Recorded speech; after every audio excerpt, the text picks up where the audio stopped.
네, 오늘 AQBD 세미나를 한번 해보겠습니다. 네, AQBD는 QBD에서 분석 파트만 따로 뽑아낸 그런 개념인데요. QBD와 상당히 유사한 측면이 있습니다. QBD는 제품에 대한, 약물에 대한 전체 프로세스가 관여가 된다고 한다면 AQBD는 그 중에서도 분석에 해당하는 파트만 뽑아내서 따로 이제 생각을 하게 되는 그런 개념인데요. 저번에 이제 QBD 세미나를 할 때 말씀드렸다시피 QBD의 장점은 품질 관리를 데이터를 베이스로 하기 때문에 그 데이터를 베이스로 해서 품질 관리를 할 때 어느 정도 레인지 안에 들면 그걸 이제 디자인 스페이스라고 얘기를 했죠. 그래서 디자인 스페이스 안에서 조건에 대한 변경이 일어난다면 그거는 규제기관에서도 인정을 해주는 그런 장점이 있었습니다. AQBD도 마찬가지 개념으로 디자인 스페이스와 마찬가지 개념으로 MODR이라고 하는 게 있는데요. 이 MODR에 대한 그런 개념도 한번 살펴보도록 하겠습니다.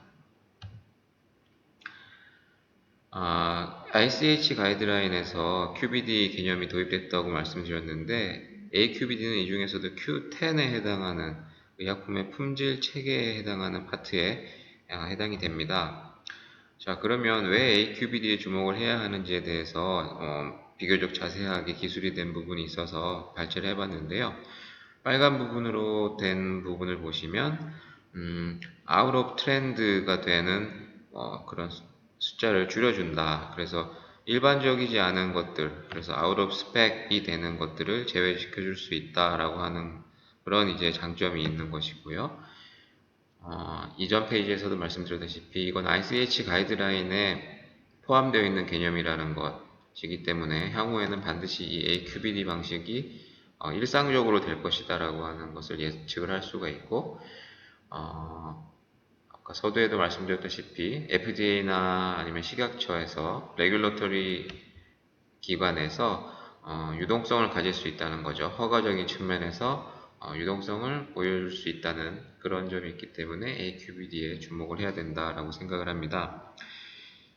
좌측의 프로덕트 QBD와 우측의 아날리티컬 QBD, AQBD에 유사한 측면이 이렇게 기술이 되어 있어서 표를 한번 가져와 봤는데 QBD 같은 경우는 지난 시간에 말씀드렸다시피 처음은 이제 QTPP라고 하는 것을 잘 설정을 해야 되고 이 QTPP를 잘 이룩할 수 있는 성취를 할 수 있는 CQA를 설정을 해야 되는 것이죠. 그래서 정량적인 목표를 CQA를 이제 설정을 해야 되는 것이고요. 이런 주요 품질 특성이 되는 CQA와 그리고 이 의약품의 경우에는 물질 특성 CMA라고 그랬죠. CMA와 공정 특성 CPP와 이 CQA와의 매칭을 잘 시키는 것이죠. 그래서 이런 매칭을 잘 시키고 빨간색, 노란색, 초록색 등으로 리스크 어세스먼트를 진행을 했었죠.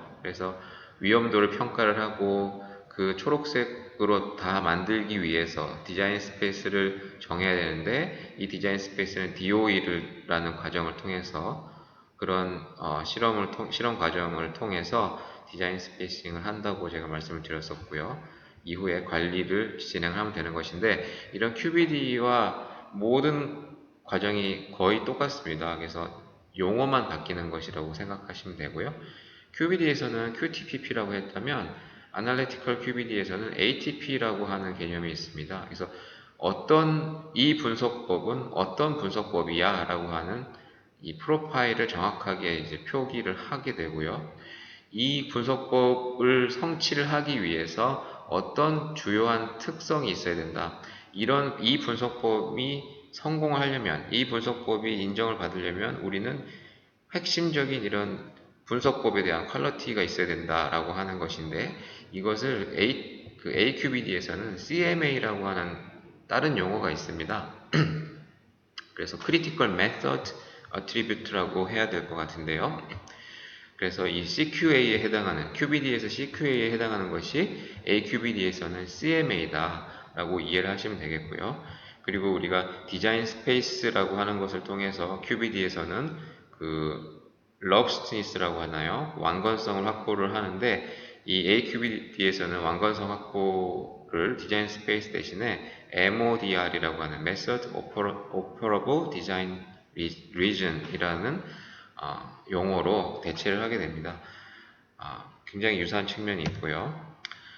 그래서 이 슬라이드 같은 경우는 지난 QBD에서 제가 최종 결론으로 말씀드린 것인데요.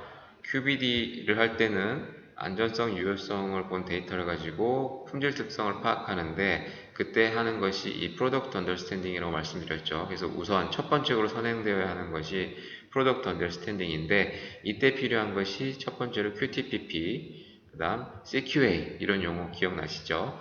그 다음에 프로세스 언더스탠딩으로 넘어가서 이 CQA를 특정하기 위해서 CMA와 CPP를 선정을 해서 연관을 짓는다고 말씀을 드렸죠.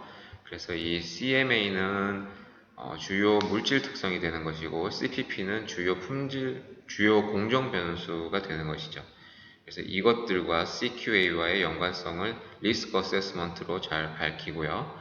그 다음에 이 리스크 어세스먼트를 할 때는 FMEA라고 하는 방식이 있었고 또는 DOE를 통해서 하기도 한다라고 말씀드린 바가 있습니다.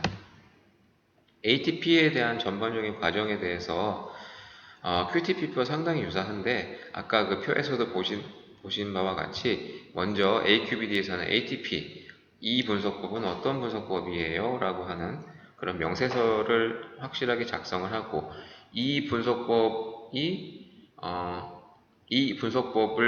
정확하게 만족시키기 위해서는 먼저 첫 번째로 해야 되는 것은 어떤 분석 방법이 우리가 이제 분석하고자 하는 물질에 더욱더 적합한가라고 하는 것을 이제 정해야 된다라고 여기에는 기록이 되어 있고요. 그 다음에 이렇게 정했다면은 예를 들어서 이제 suitable analytical method에 해당하는 것은 뭐 GC도 있고 LC도 있고 또는 디텍터를 뭘 써야 될지 이런 것들을 물질 특성에 따라서 어느 정도 이제 우리들의 경험이 있으니까 그걸 통해서 어느 정도는 정해야 된다라고 하는 것을 언급을 한 것이고요. 그 다음에 리스크 어세스먼트를 할 때, 위험도 평가를 할 때 제일 중요한 것은 QBD에서는 CQA와 CMA, CPP를 매칭시키는 거였잖아요. 그래서 위험도 평가에서 DOE를 통해서 이렇게 하는 거였는데 AQBD에서도 마찬가지입니다. 특정 CQA가 있다면은 이 CQA와 매칭을 시키는 과정이 필요한데 이런 과정을 이제 리스크 어세스먼트라고 하고 그 다음 디자인 스페이스를 하는 것이죠. 그런데 디자인 스페이스는 AQBD에서는 MODR이라는 용어를 쓴다고 제가 말씀드렸죠. 그래서 최종적으로 이 확정된 분석법을 실행을 한다라고 되어 있습니다. 유사한 내용이 이렇게 다른 형태의 표로 정리가 되어 있는 게 있길래 한번 또 가져와 봤습니다. 한번 보시면 되겠고요.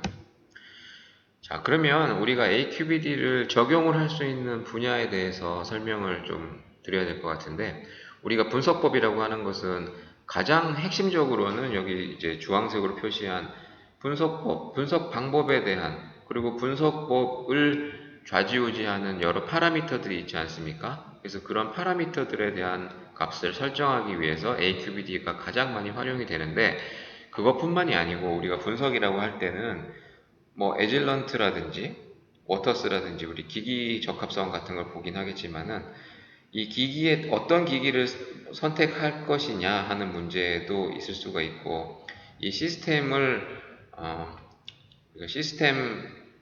대한 설정, 시스템에 관련된 부분에 대해서도 AQBD 방식을 적용해 볼 수가 있는 것이고 그 다음에 샘플링을 할 때 우리가 샘플을 어떤 식으로 제조하느냐에 따라서도 분석 결과가 많이 달라지잖아요. 그래서 샘플링을 하는 방식에 대해서도 조건을 이것저것 변경을 해보면서 어떤 방식이 적합할지에 대한 그런 고민을 AQBD로 할 수가 있다는 것이죠.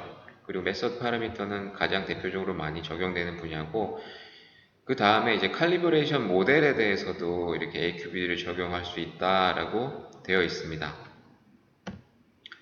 자, 우리가 저번 시간에도 한번 말씀을 드린 바가 있는데 우리가 이전 페이지에서 우리가 메서드 파라미터를 AQBD 방식으로 한다고 했을 때 가장 우리가 흔히 해왔던 방식이 one variable at a time 이라고 그래서 이거 저번 시간에 one factor at a time 그 용어하고 이제 동격인 용어가 되겠는데 분석에서는 뭐 어떤 분석법을 예로 들면은 컬럼의 온도라든지 아니면 뭐 용매의 유기용매 퍼센트라든지 이런 것들을 한 번에 하나는 고정해 놓고 나머지는 다 고정해 놓고 하나씩만 바꿔가면서 조건을 바꿔가면서 이렇게 띄엄띄엄 실험을 할 수밖에 없었잖아요.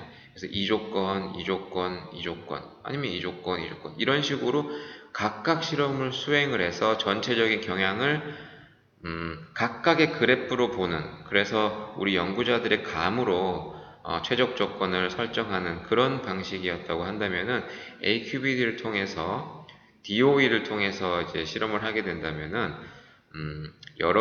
두세 가지 조건, 일반적으로 두세 가지 조건을 많이 하는데 두세 가지 조건을 다양하게 변경을 한 조합을 바탕으로 실험을 해서 최적의 지점이 어딘지를 찾아내게 되는 이런 이제 실험을 하게 되는 것이죠. 이게 이제 AQBD의 핵심이 되겠습니다.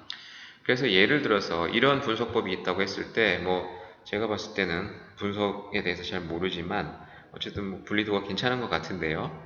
이거에 대해서 요구사항은 RT가 좀 빨라야 되겠고, 그리고 매스와 호환성이 있어야 되겠고, 그리고 조건이 조금만 변해도 이런 결과가 잘 분리도가 좀 떨어진다든지 뭐 이런 우리가 예상했던 이런 결과를 못 얻는 그런 상황이 있나 봅니다. 그래서 이런 완건성에 대한 이슈가 있기 때문에 이거 세 개를 해결해야 되는 이런 과제가 있다고 쳤을 때 우리가 전통적인 방식으로 해서는 이건 이제 저번 시간에도 제가 보여드린 것 같은데요.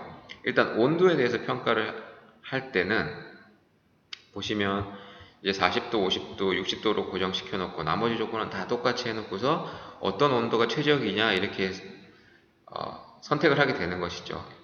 제가 생각했을 때는 이제 일반적인 온도는 아닌 것 같은데 어쨌든 이런 식으로 변화를 주면서 이게 이제 one factor at a time, one variable at a time 방식이 되는 것이죠. 그래서 딱 보시면은 40도씨가 뭐 7번과 8번의 분리도라든지 아니면 3번 피크의 뭐 표현이 되는 정도라든지 겹침이라든지 이런 걸 다 봤을 때 40도가 가장 적합하다라고 생각이 되는 것이죠. 그럼 일단 40도가 제일 적합하다고 판단이 됐기 때문에 40도로 이제 온도를 고정을 하고 그 다음에 이제 TFA의 농도를 이제 베리에이션을 둬서 40도에서 0.05, 0.08, 0.1%의 TFA를 각각을 이제 각각을 실험을 해서 결과를 이제 얻은 것은 보시면은 이제 7번, 8번의 분리도라든지 3번 피크의 분리도에서 0.1%의 TFA가 가장 좋은 결과를 나타내는 것을 알 수가 있습니다. RT는 유사하니까 이것은 뭐 큰 영향이 없는 것 같고요. 그래서 이렇게 이제 결론을 내리게 되면은 옛날 방식, OFAT 방식, One Factor at a Time 방식으로 하게 되면은 40도씨의 0.1% TFA가 마치 최적인 것처럼 이런 식으로 딱딱딱딱딱딱딱 이런 식으로 해서 올 수밖에 없다는 것이죠. 그래서 여기서 조금만 벗어나도 하얀 부분, 우리가 이제 바람직하다고 생각하는 부분에서 색깔이 있는 부분으로 TF의 컨센트레이션이 조금만 변해도 우리가 이제 완건성, 럽스트니스의 이슈가 발생하게 될 수 있다라고 하는 것이죠. 우리가 베스트라고 설정한 조건이 베스트가 아닐 수 있다. 그래서 우리가 디자인 스페이스, MODR을 한다든지, 그래서 DOE를 통해서 그걸 하게 되는 것인데, 이렇게 AQBD의 관점을 적용하게 된다면은, 리얼 옵티멈, 진짜 최적 조건을 이제 확보를 할 수가 있고, 이 하얀 부분이 좀 넓잖아요. 그래서 이거는 완건성이 있다라고 표현을 할 수가 있는 것이죠. 그래서 이 조건에서 조금 벗어나는 정도는 인정이 되는 완건성이 있는 이런 결과를 확보할 수 있게 되는 것입니다. 그래서 이런 AQBD 방식으로 하는 것이 보시면 인터랙션, 아까 TFA와 온도와의 어떤 그 상관성에 대해서는 전혀 고려를 못하는 방식이었잖아요. 40도로 고정을 하고 TFA를 단계적으로 올리는 이런 방식이 TFA의 농도와 그리고 칼럼의 온도와의 상관관계를 전혀 설명할 수가 없게 되는 것이거든요. 각각을 단절해서 실험을 하기 때문에. 근데 혹시나 이게 상관관계가 있을 수 있잖아요. 그래서 우리가 저번 시간에 반응 표면 분석이라든지 아니면 완전 요인 분석을 하게 되면 이런 그 교호작용, 여기서 없는 이제 TFA하고 템퍼러처가 되겠죠. 이 두 개의 교호작용까지도 알 수가 있다라고 하는 것을 저번 시간에 이제 말씀을 드렸었는데, 전통적인 방식을 하게 되면 그걸 알 수 없다는 것이고요. 그리고 완건성에서 많은 손해가 이제 발생하게 된다. 그렇기 때문에 AQBD를 해야 된다라는 이런 이제 내용이 되겠습니다. 자, 그래서 실제 사례를 이제 FDA에서 이렇게 가이드를 낸 게 있어서 한번 소개를 한번 드려보겠습니다. 자, AQBD를 할 때 최초로 해야 될 거는 ATP를 설정해야 된다라고 제가 말씀드렸죠. 그래서 ATP, Analytical Target Profile이라고 하는데 QBD에서 QTPP하고 똑같은 것이다. 그래서 여기서는 이제 주로 AQBD에서는 분석법이 되기 때문에 이 분석법이 뭐 하는 분석법이냐? 그거에 대해서 확실하게 정의를 내려야 된다는 것입니다. 그래서 여기서 정의를 내린 것은 이 XYG라고 하는 드럭 프로덕트에 대해서 분석법을 설정을 하는데 이 분석법은 0.1%와 0.2% 정도의 레인지를 가지고 Related Substance, 이게 유효물질인가요? 그래서 XYG라는 드러그의 유효물질을 평가를 해야 되는 그런 이제 상황인 것 같습니다. 그리고 뭐 Accuracy와 Precision 같은 조건도 이렇게 기술이 되어 있고요. 그래서 이 이제 분석법의 명세서가 되는 것이죠. 이런 요건을 충족하는 분석법이어야 한다라고 하는 것을 기술을 하고 있습니다. 그래서 이건 이제 밸리데이션에 관한 내용이 되겠고요. 이런 조건을 만족해야 된다라고 하는 것을 이제 ATP로서 예를 들어서 이렇게 설명을 해 놓은 것입니다. 그래서 ATP를 이렇게 설정을 했다면은 그 다음에는 우리가 이 XYG라고 하는 드러그에 대해서 그리고 이 드러그의 유연물질에 대해서 어떤 분석법을 쓰는 것이 가장 적합한지를 골라야 되는 것이죠. 그런데 이것은 AQBD가 그것을 이제 설정하는 것이 복잡하고 어렵지 않아요. 그래서 이런 거는 경험을 통해서 해야 되는 것으로 일반적으로 알려져 있습니다. 그래서 연구자들이 XYZ 드러그에 대한 정보가 있기 때문에 그리고 그 유연물질에 대한 어느 정도의 정보가 있다면은 그것을 분석해내기 위해서는 어떤 분석법이 가장 적합한가에 대해서 여러분들이 연구자들이 경험으로 그것을 선택을 해야 됩니다. 그래서 그런 이제 selection of analytical technique은 경험에 의해서 되어야 된다라고 하는 것이 있겠고요. 그리고 이 물질의 특성에 대해서 잘 알아야 된다라고 하는 것이죠. 그리고 이 물질이 어떻게 이루어져 있는지 라고 하는 것들에 대한 정보를 파악을 해야 된다는 것이죠. 당연히 이런 것들은 연구자들이 다 파악을 할 수가 있겠죠. 자, 그래서 우리가 이제 이 분석법의 핵심이라고 할 수 있는 게 이 XYG라고 하는 드러그의 impurity를 이제 분석해 내야 되지 않습니까? 그래서 이 impurity에 관한 그 캐릭터라이제이션이 되어야 된다라고 하는 것이죠. 그래서 impurity가 1번부터 지금 이제 기술이 되어 있는 것은 6번까지라고 되어 있는데 어떤 것은 0.1%, 어떤 것은 이제 대략 0.2% 이내 이런 식으로 이제 목표치를 이제 설정하고 있는 것을 알 수가 있습니다. 그리고 아까 앞서서 분석법을 설정해야 된다 그랬는데 그 분석법이 어느 정도의 적합성을 가지고 있는지에 대해서도 평가를 하면 좋은 것이겠죠. 근데 이제 연구자들이 경험이 많다면은 이런 것은 뭐 기본적으로 다 여러분들이 기본적으로 지식으로서 가지고 있는 것이라고 저는 생각을 합니다. 그래서 이런 것들이 이제 다 됐다면은 첫 번째로 우리가 분석법을 마련을 할 때 이 분석법이 적합하다, 적합하지 않다라고 하는 그런 판단 근거, 판단 기준을 마련해야 되잖아요. 그래서 뭘로 그걸 판단할 거냐라고 하는 것들을 이제 설정을 해야 되는데 그에 앞서서 일반적인 사항은 연구자들이 다 실험을 일단 해야 된다라고 그렇게 기술이 되어 있습니다. 예를 들어서요. 보시면은 이 칼럼 같은 거.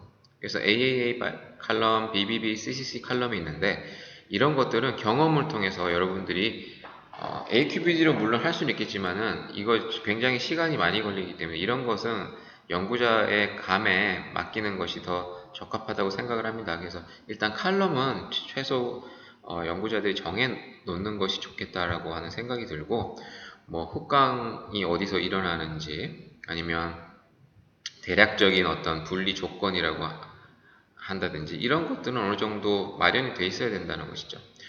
그런데 이제 어느 정도의 대략의 분석법이 세팅이 되어 있다면은 유기용매 퍼센트라든지 아니면 버퍼의 pH, 컬럼 온도라고 하는 것들이 대표적으로 이 피크 리텐션과 세퍼레이션에 영향을 주는 아주 중요한 요소다라고 되어 있잖아요. 그래서 이런 세 가지 요소에 대해서 2레벨 풀 팩토리얼 디자인이라고 하는데 이건 이제 2레벨이라고 한다면은 이 유기용매 퍼센트를 두 가지 상황으로 가정을 하는 겁니다. 그래서 몇 퍼센트부터 몇 퍼센트까지라고 한다면 그 처음과 끝 이렇게 레벨이 두 개인 거고요.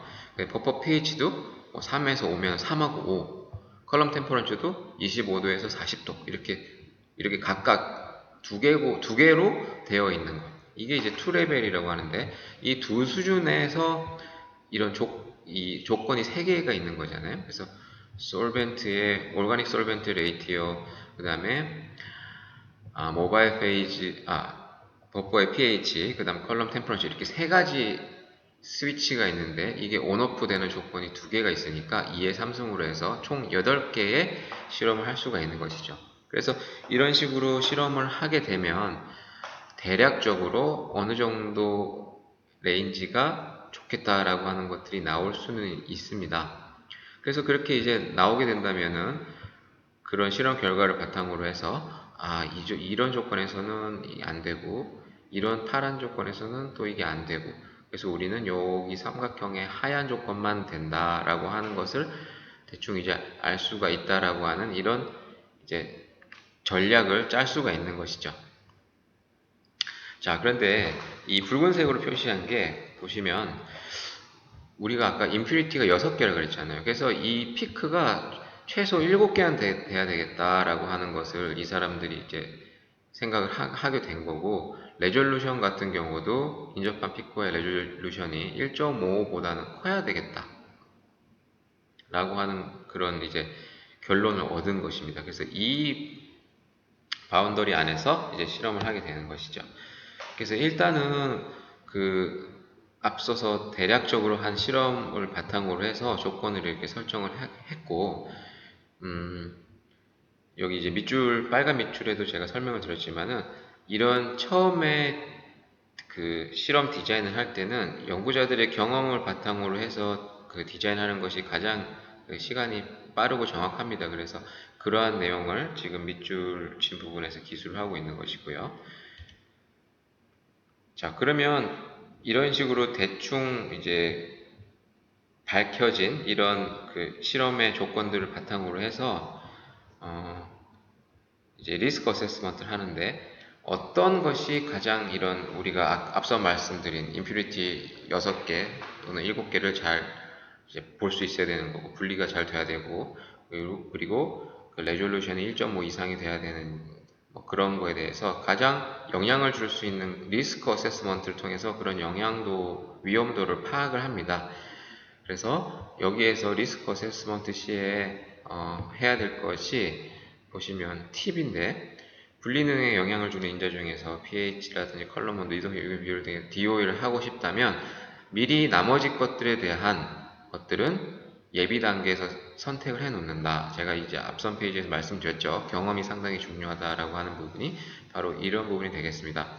자, 그래서 리스크 어세스먼트를 할 때는 우리가 QBD 할 때는 CQA와 CMA, CPP를 매칭을 시키는 것 그런 작업이었죠. 자, 그런데 AQBD에서는 용어가 조금 바뀌어서 CQA가 CMA라고 하는 그런 용어로 바뀌어 있고요. 그 다음에 CMA 또는 CPP가 QBD에서 CMA 또는 CPP였던 것이 CMP 또는 CMP라고 하는 것으로 이제 용어가 바뀌어서 이제 기술이 되는 것을 알 수가 있습니다.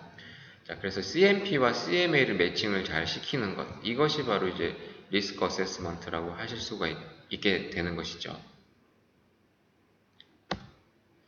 자, 그래서 그걸 표로 한다면은 우리가 그 QBD에서 CQA에 해당하는 것이 이쪽 행렬의 행의 첫 번째 부분에 이렇게 기술이 되고, 그 다음에 그 CPP에 해당했던 것들을 이렇게 열의 첫 번째 부분에 이렇게 쭉 해서 이렇게 위험도 평가를 했잖아요. 그리고 위험도가 있다면 실험을 통해서 이 부분을 초록색으로 바꿔나가는 작업을 했었는데, CMA와 CMP로 바꿔서 이렇게 기술을 할 수 있다라고 하는 것이죠. 그래서 CMA에 해당하는 것은 레졸루션이라든지 이게 시그널 투 노이즈 레이시오가 되는 것인데, 예, 이런 뭐 LOQ, D에 대한 이런 이슈가 되는 것이고, 그 다음에 피크의 그 테일링 팩터 이런 것들, 그리고 피크의 넓이 이런 것들이 다 좋은 또는 안 좋은 분석법을 판단할 수 있는 이러한 핵심적인 지표가 되는 것이죠. 그래서 이런 것들이 CMA가 되는 것이고, 이런 것들에 영향을 주는 것들은 모바일 페이지의 조성이라든지 그레디언트의 조건, 컬럼 온도, 플로우 레이트 등등등등이 있을 수가 있습니다. 그래서 이런 것들에 대해서 이렇게 표를 통해서 리스트업을 할 수가 있는 것이죠. 그래서 이런 것들이 디자인 스페이스를 통해서 이제 범위가 설정이 되고 이렇게 할 수 있다라고 하는 것이죠. 그래서 이렇게 설정이 되고 나서 이런 식으로 관리를 하게 된다라고 하는 컨트롤 스트래티지를 마련하게 되고, 그리고 메서드 밸리데이션을 하는 것이죠. 제 분석법에서 메서드 밸리데이션은 반드시 하게 돼 있으니까, 이런 식으로 우리가 실험을 해서 DOE를 통해 가지고 실험을 해서 설정한 분석법이 메서드 밸리데이션 상으로도 잘 그 조건에 부합을 하는지 이런 것들을 검증하게 되는 것입니다. 이게 이제 전반적인 과정이 되는 것이죠. 자, 그래서 리스크 어세스먼트를 이런 식으로 하게 되는 것이죠. 그래서 불리능에 영향을 주는 것들을 쭉쭉쭉쭉, 그때 이제 어골도라고 하는 그런 것과 유사한 이제 그래프를 밑에서 보실 수가 있고요. 그래서 아까 그 매칭을 한 그런 결과가 되겠습니다. 그래서 HPLC 또는 컬럼 또는 모바일 페이지에서 그 영향을 줄 수 있는 이런 인자들을 다 기입을 해놓고 그 다음 평가를 하는 것입니다. 이렇게 분리도에 영향을 주는 것이 이제 NCX로 그때 판단을 했는데, 우리가 QBD 할 때는 이게 CQA가 yes or no 맞냐 아니냐를 기입을 하게 돼 있었는데, 이 리스크 어세스먼트를 할 때 여기서는 이제 NCX로 이제 기입을 한 걸 알 수 있습니다. C는 이거는 컨트롤러블, 우리가 조절할 수 있다, 이거는 특별히 뭐 더 실험할 거 없다라고 하는 것이고, X는 익스페리먼트가 필요하다, 그래서 이건 DOE로 한번 검증을 해봐야 되겠다. N은 아직 모르겠다, 딴 게 확실해지면 한번 해보겠다, 이건 노이즈의 약자가 되겠는데 이것은 조금 더 추후에 검증이 필요하다, 이런 개념으로 보시면 되겠습니다. 그래서 이렇게 상세하게 리스크 어세스먼트를 진행을 한 것을 알 수가 있습니다. 그러면 이렇게 이제 처리가 됐다면 우리가 익스페리먼트가 필요하다고 했던 부분에 대해서 익스페리먼트를 해야 되겠죠? 자, 그래서 실험 설계를 해야 됩니다. 우리가 지금 아까 컬럼 템퍼러처하고 pH 그리고 아세토나이트레일 퍼센트가 넘버 오브 픽스와 미니멈 레졸루션에 영향을 줄 수 있다고 해서 이렇게 실험 설계를 이제 한 거죠. 이렇게 해서 각각의 이제 실험을 쭉쭉쭉 한번 돌려본 겁니다. 보시면 네, 실험을 일단 돌렸고요. 그래서 디자인 스페이스가 이제 나온 건데, 보시면은 컬럼 온도에 따라서 우리가 적절하다고 생각하는 부분이 흰색이 되는 것이고, 이 분홍색으로 표시된 부분은 이제 아웃 오브 스펙이 되는 것이죠. 그래서 이렇게 디자인 스페이스를 할 수 있는 것입니다. 그래서 우리가 최종적으로 이렇게 디자인 스페이스에 들어가는 어떤 한 조건을 택하겠죠. 비교적 이렇게 너무 빨간데 가까이 있는 게 아니고 조금 떨어진 곳에 해야 되겠죠. 그러면서도 너무 극한의 조건이 아닌 것을 선택을 해서 이렇게 조건을 이제 선택을 해서 찔러봤더니 이렇게 나왔다라고 하는 그런 스토리가 되겠습니다. 자, 그래서 그런 이제 조건에서 이 조건은 이제 굉장히 이제 대충 잡은 이런 조건이 되는 것이고요. 여기서 이제 추가적으로 검증을 해야 되는 것을 한번 생각해 보면은 우리가 아까 팩터 X, 익스페리먼트가 필요하다고 했던 거에 대해서 우리가 한 번 더 검증을 해봐야 되지 않습니까? 자, 그런데 지금 보면은 우리가 이 샘플에 대해서는 아직 생각을 안 해봤잖아요. 우리 분석법에 대해서는 이렇게 디자인 스페이스도 내고 했는데 우리가 샘플을 어떤 식으로 만드느냐에 따라서 검증을 안 해봤는데 이것도 샘플을 만들 때 쓰는 용매라든지 이런 것들을 다 조사해야 된다라고 하는 내용입니다. 그래서 이것도 디자인 스페이스로 할 수 있는데 여기서는 따로 이제 한 것 같지는 않고요. 그리고 그렇게 했다면은 리스크 어세스먼트를 두 번째 리스크 어세스먼트를 하는데 우리가 아까 팩터 X에 대해서는 다 했잖아요. 그런데 노이즈라고 했던 팩터 N에 대해서 이제 리스크 어세스먼트를 해보는데 이거는 RPM 방식. 자, 우리가 저번에 FMEA라고 하는 우리가 리스크 어세스먼트를 할 때 대표적인 방식이 있다 그랬습니다. 그래서 그 방식 중에 RPN 방식이 있다고 했는데 저번 그 세미나에서 말씀드린 그 페이지인데 이런 방식으로 이 문제의 영향, 이 문제의 원인, 이 문제의 그런 검출이 되는 정도를 곱해가지고서 점수를 내서 한다고 했는데 분석법에서도 이런 방식이 있습니다. 근데 이거는 조금 심오한 그런 내용이기 때문에 이거는 이런 게 있다라고 하는 정도로 생각하시면 되겠습니다. 그래서 이렇게 우리가 붉은색으로 표시됐던 것을 초록색으로 바꾸는 노력들을 하는데 우리가 리스크가 미디엄인 거, 하이인 거 이런 거에 대해서도 DOE를 짜서 다 로우로 바꿔나가는 이런 이제 것들이 우리가 AQBD의 흐름이라고 보실 수가 있는 것이죠. 그래서 결론적으로 전부 다 로우로 바뀐 것을 보실 수가 있죠. 자, 그래서 완건성에 대해서는 우리가 아까 디자인 스페이스가 하얗게 확보된 이 슬라이드를 보셨죠. 그래서 여기에서 몇몇 지점을 택해 가지고 실험을 했을 때 우리가 목적한 바를 얻을 수 있다라고 하는 추가 실험을 통해서 완건성을 검증을 하게 되는 이런 과정을 거치게 되는 것입니다. 자, 우리가 그래서 제가 이건 FDA에서 예로 설명한 그런 자료가 돼서 실제로 제가 관심이 있던 약들이 AQBD가 된 사례가 있는지 조사해 보다가요. 제가 궤양성 대장을 했었을 때 저희 경쟁 약물이었던 메살라민에 대해서도 AQBD를 했던 그런 사례가 있더라고요. 그래서 그걸 잠깐 소개를 드리겠습니다. 메살라민 보시면 피크가 그렇게 예쁘진 않잖아요. 별로 예쁘진 않고 어쨌든 뭐 이런 조작 조건으로 되어 있는데 이거를 조금 더 개선하는 방식으로 AQBD를 적용해 본다라고 하는 게 목표였습니다. 그래서 미국 USP에 보시면은 이 국내 메살라민 방식하고 조금 다르게 기술이 되어 있더라고요. 그래서 이런 미국 USP 방식으로 했을 때 어떤 식으로 나오는지 미국 USP의 용매 조건이라든지 분석의 전반적인 방식을 가지고 와서 여기서 AQBD를 해서 더 좋은 쪽으로 발전시키는 그런 쪽으로 전략을 짜서 AQBD, 메살라민에 대한 AQBD를 하는 것으로 전략을 세웠습니다. 그래서 지금 이 분리도나 이건 이제 분리도가 아니죠. 이것은 이제 피크의 모양이 더 좋고 그 다음에 피크가 조금 더 뚜렷하게 나오고 그 다음에 제일 중요한 건 이제 RT 타임이 좀 짧아야 되는 것. 그래서 이런 세 개에 영향을 주는 것이 뭐가 있을까를 생각해 보다가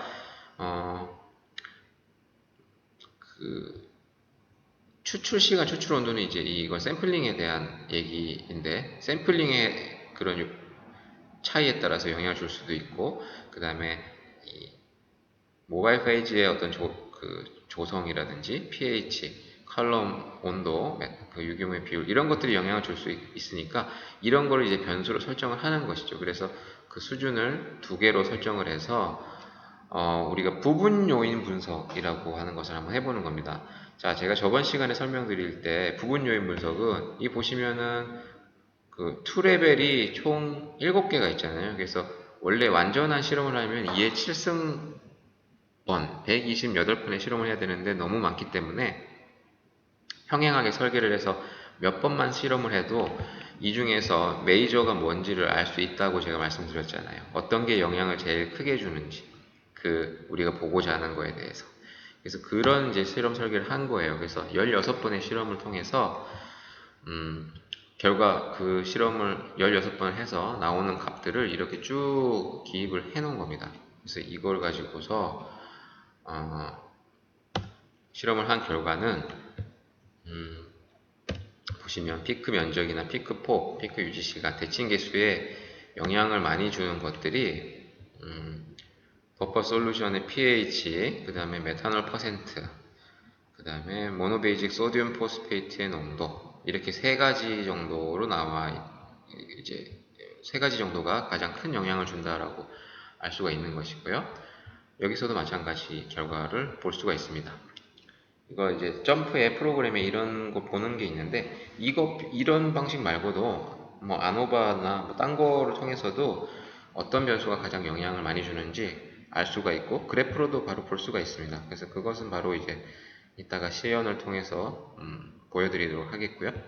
그래서 우리가 선택된 게 이렇게 버퍼 pH, 모노베이직 소듐 포스페이트의 농도, 그 다음에 모바일 페이지 상에서의 메탄올의 비율, 그리고 칼럼 온도까지 이렇게 넣어서 네 가지를 메이저로 생각을 한 것을 알 수가 있습니다. 그래서 이거를 이제 뽑아냈고, 그 다음에 그 수준도 뭐 어느 정도 좀 재정비를 한 거죠. 앞선 실험에 비해서 수준이 조금 달라진 것을 알 수가 있습니다. 뭐 잘 보시고요.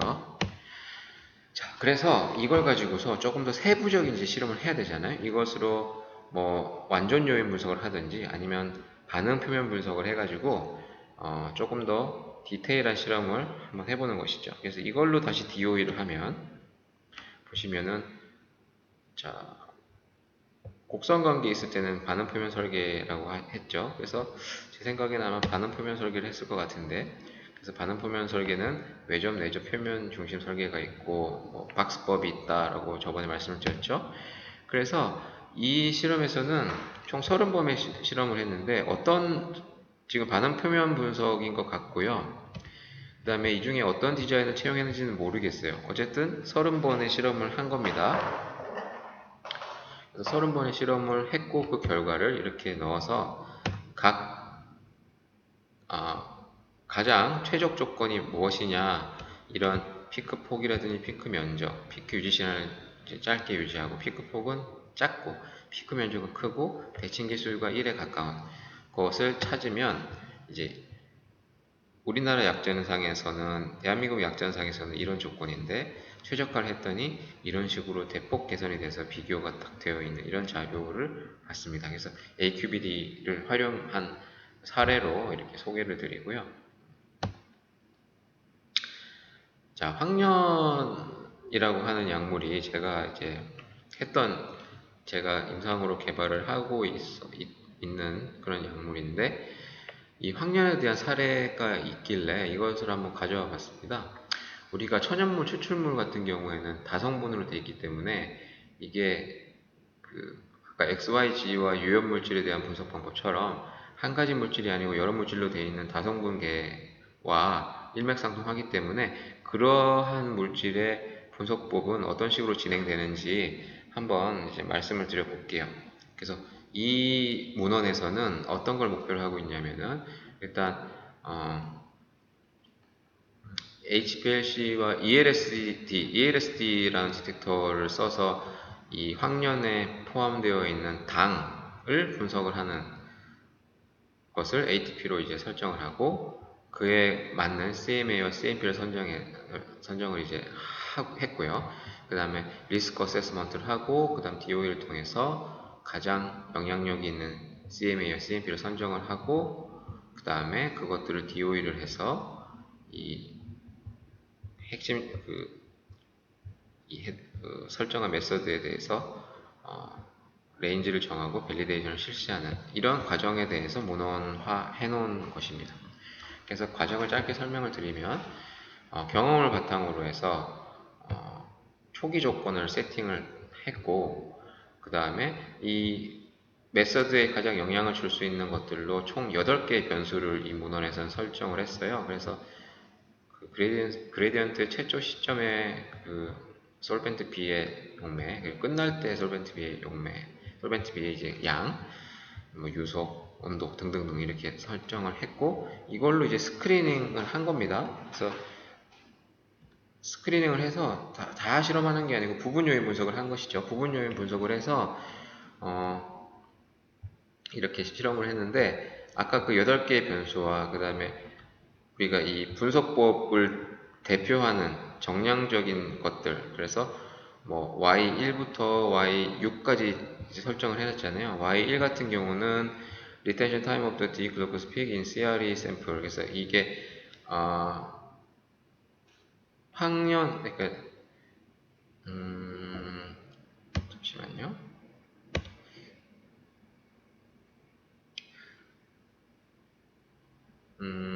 네, 이게 이제 황년이 아니고 제가 말씀을 잘못 드렸는데 만삼과 환기입니다. 만삼과 환기. 다시 제가 정정을 드리겠고요. 제가 착각을 했습니다.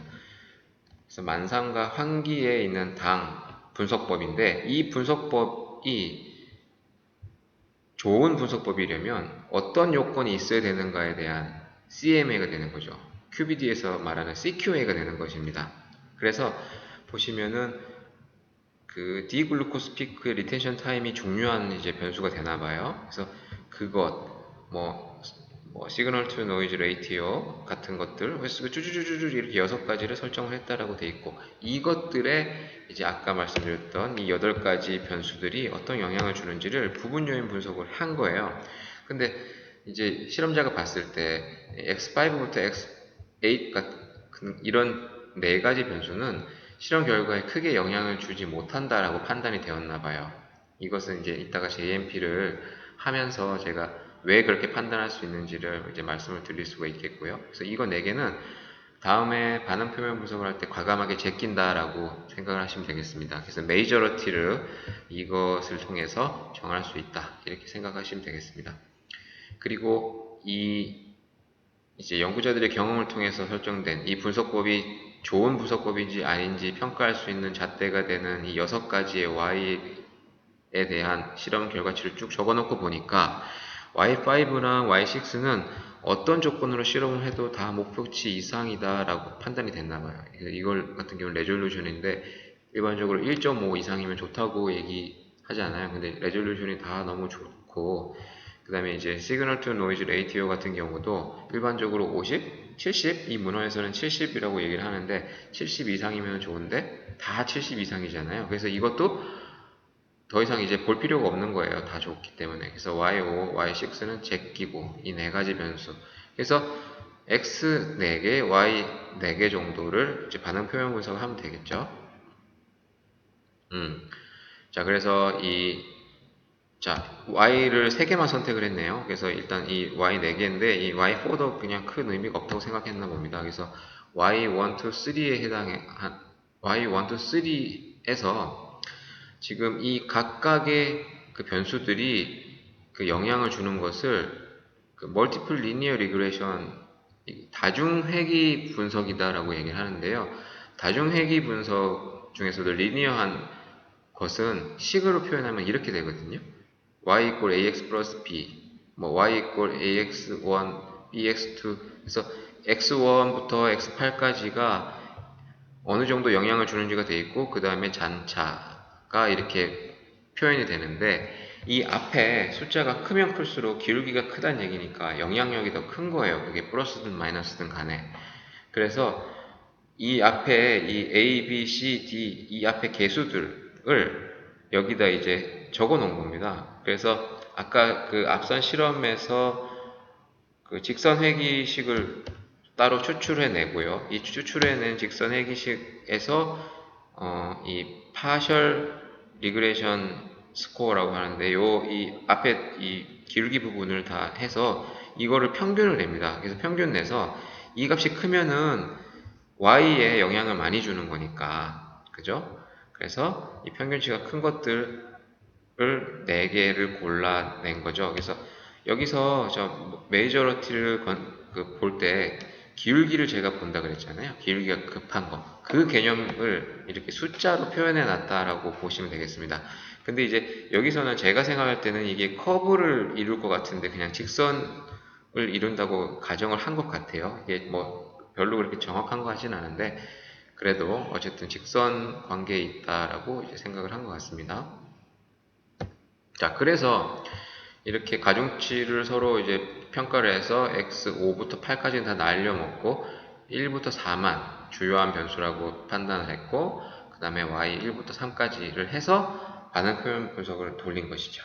그래서 서로 간의 상관관계를 봤을 때 이렇게 그 디자인 스페이스 MODR이 나오게 되고요. MODR이 나오게 된 것에서 이제 분석을 한번 쭉 봤더니 이 결과에 대해서 분석한 것을 봤더니 이 x1부터 x4까지 다 y1, y2, y3에 매우 유의미하게 영향을 다 주는 것을 볼 수가 있는데 이 x2가 y2에 주는 영향은 거의 이제 인정이 안 되는 것이죠. 그래서 이게 좀 특이한 것이고 그리고 r 제곱값을 봤을 때 이 우리가 이렇게 실험을 해서 이 실험의 결과로 나온 이 데이터가 설명력이라고 하잖아요.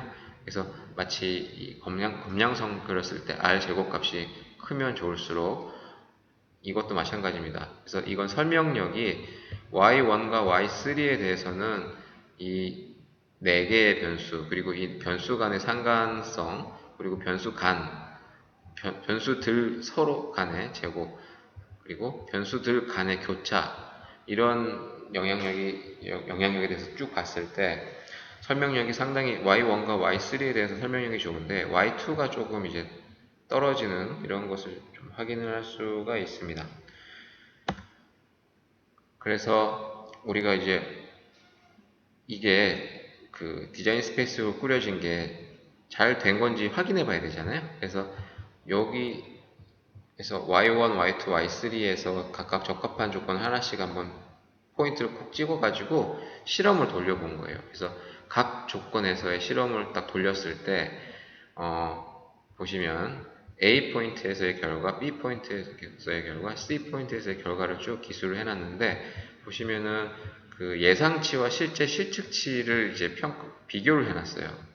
근데 보시면은 Y2의 그 실측치와 예상치 간에 갭이 좀 크게 이렇게 되어 있죠. 나머지는 좀 유사한 측면이 많은데 Y1, Y2, Y3, Y3는 상당히 유사하죠. 근데 아까 이 기억나시나요? 이 Y2에 대한 설명력이 좀 떨어졌다는 거. 그렇기 때문에 이렇게 실제 값과 예측치의 값이 좀 차이가 나는 것이 아닌가, 다른 값들에 비해서 라고 이렇게 생각이 됐습니다. 그래서 이 중에서 가장 적합하다고 생각하는 것을 한번 골라서 이거를 이제 대표적인 분석법으로 채택을 하고 이걸로 메소드 밸리데이션을 이제 하는 이런 과정으로 논원이 되어 있었습니다.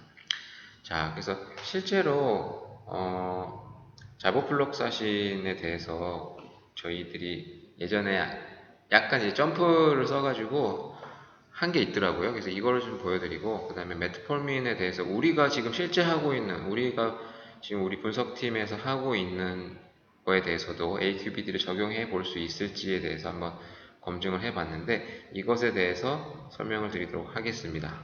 1부는 여기서 마치겠습니다.